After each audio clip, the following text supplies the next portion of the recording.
Interlocking Crochet. I'm going to show you how to unite both sections into a single fabric. You start with the B side, and you may be wondering how you would know what the B side or which the B side is. When you look at your fabric, you'll see a foundation at the bottom. Your foundation, very beginning mesh rows. This one is in the A color, so this is the A side. When I turn it over, you can see that bottom mesh row is in the B color, so this is the B side. As soon as I finish working, I make a half double crochet in the corner. I don't cut the yarn, I don't chain, I just make a half double crochet in the corner. And each corner has 3 half double crochets, and as you work around, it's 1 in the post, 1 in the space, 1 in the post, and when you get to the corner, it's the 3 half double crochets. I've worked all around this piece, so I'm going to do this last half double crochet, which of course is the yarn over. Have 3 on the hook, pull your yarn through, and then I'm going into that first half double crochet, the very top of it, and I'm going to unite it with a slip stitch. And then just end off your yarn and cut it. And you are done now with the B colored yarn. We'll turn it over to the other side and work on the A side.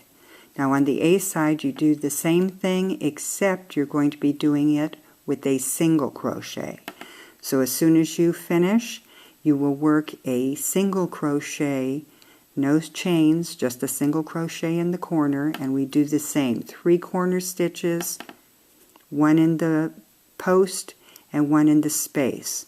Now it will be clear in each pattern, often you are ending up without this top A row.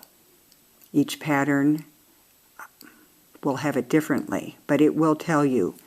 And in order to balance the design, to have a mesh row at the bottom and a mesh row at the top, you will have to add a single A row. And if you're working on the front side, you will be a front stitch across. If you're working on the back side and your last row is now complete, you're going to have to add 1. But as I said, each pattern that needs it will tell you to add that row. And now I'm just going to finish up with my last single crochet in the post, and then I'm going to the first single crochet and I'm going to unite it with a slip stitch. Do not cut off your yarn, because now we are going to unite both pieces together. And I'm going through the back loop of my corner single crochet, and I'm going through, I'm finding that center of the B color. Now you will notice that if you look at the A color from this side, there are 2 loops. And you would, if I called it the front loop, it would be the one closest to you. However, when you look at it from this side, it also looks like there's 2 loops. So when you have a half double crochet, it actually has a front loop, a center loop, and a back loop. We are going through the center loop. I'm just going to work through that center loop. It could be called the front loop. Just make sure it's the front loop when you look at it from the back side, not from the front side. So that's why I tend to call it the center loop. And you just make a single crochet. And because this is a corner, we're going to be working 3 single crochets in that corner. And we're going to move now to the next back loop of the front and front or center loop of the half double crochet. And you'll know if you're doing it correctly, because when you look at the pattern, you can see there's a line across the A side, and when you look at the other side, there's also this line across the border. That's that loop, that back loop.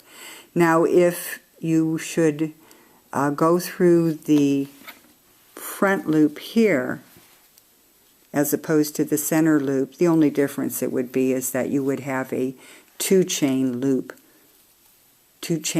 going all around the inside instead of the single edge. And of course there's nothing wrong with that, and you may choose to do that at some point. Right now we're working through the back loop of the single crochet and the center loop of the half double crochet. Now one of the things is, because the A side is usually 2 stitches larger than the B side, you'll have to use those stitches, take them up by going through the back loop of an A. I'm going through the next stitch. However, I'm going to go through that same half double loop that we had just worked through previously and work another single crochet in there, and that will take up the space. And I usually work one towards the beginning of the row, and then as you get to the end of the row, you'll have to do another one. And I always count. Once I get to close to the end of the row, I will count the A stitches to the corner stitch and the B stitches to the corner stitch to see if I need that extra stitch, and usually I do. And of course, and here you can see already we've got 1, 2, 3 on the A and only 2 on the B. So I would work a new A with the previous B,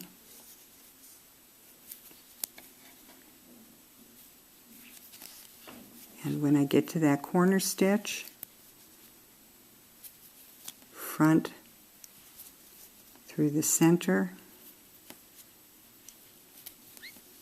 and I would work 3 single crochets in that corner. And continue to work around and end off with a slip stitch in the top. And it really does make a very nice edging, and it makes it very nice too for a baby blanket, for a scarf, for a purse, or if you're going to do a sampler where you're going to put all the various ones together, you have a nice edge to unite. So it really does make a very nice complete fabric and brings all the edges in together nice and neat, and each side looks very finished. If you would like to see any more free patterns, go to interlockingcrochet.com. There's free patterns at interlockingcrochet.com.